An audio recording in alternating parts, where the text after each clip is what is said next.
Alright, muli naman po tayo nagbabalik sa ating panibagong video, panibagong reaction mga ka-action, mga kakamping. Maraming salamat na po sa lahat natin ng mga viewers, Luzon, Visayas at Mindanao all over the world.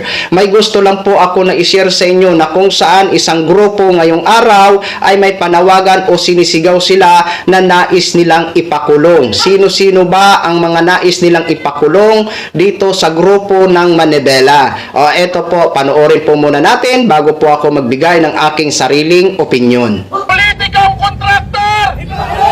Politikong kontraktor! Politikong kontraktor! Politikong kontraktor! Diskaya! Diskaya! District engineer! District engineer! Politikong kontraktor! Congressman na kontraktor! Congressman na kontraktor! Congressman na kontraktor! Ipakulong! Ipakulong! Laban! Laban! Laban! Laban! Laban! Laban! Laban! Laban! Laban! Laban! Ayun, malinaw na malinaw po kung sino ang mga nais nilang ipakulong. Nabanggit nila, politikong kontraktor, district engineer, congressman na kontraktor, diskaya. Yan ang mga nais nilang gustong ipakulong. 100% agree po ako. Diba? Kailangan ho talaga sila managot kung mapatunayan. Dito sa usapin ng korupsyon, walang kulay-kulay, kakampi man natin o hindi kakampi, kung dawit sila, kailangan tayo mismo ang manawagan na kailangan imbestigahan. Hindi po tayo tulad ng ilan dyan, no? Na para bang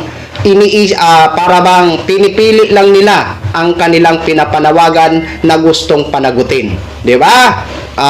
Sa anti-corruption, magsama-sama po tayo dahil tayo mismo na mga ordinaryong Pilipino ang solusyon para mabago po ito at mapanagot ang dapat managot. Diba? Dahil si Mr. President ay seryoso naman siya sa kanyang hangarin na mapanagot itong dapat mapanagot sa di umano'y mga sangkot sa korupsyon. Diba? O yan lang po mga ka-action, mga kakamping. Asahan na po natin na sa 21 siguro, marami ho talaga ang aatin para makiisa sa panawagan kontra corruption, mga ka-action, mga kakamping. Diba? O, maganda po ito. Dapat lahat tayo ng mga Pilipino, kung corruption, kung gusto natin tuldukan itong corruption, ito, magkaisa ho tayo para ipanawagan na panagutin ang dapat panagutin. Diba?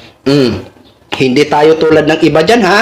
Na may iba silang agenda. Marcos resign, Marcos resign. Sila lang po ang may gusto niyan, kaya suluhin nila. Diba? Ang sa atin, corruption lang ang ating ipanawagan. Okay? Yun lang po, mga ka-action, mga kakamping, no. Maraming salamat po sa ating mga viewers, Luzon, Visayas at Mindanao all over the world. Ako po, ang inyong lingkod, si The Action Man. Have a good day, everyone.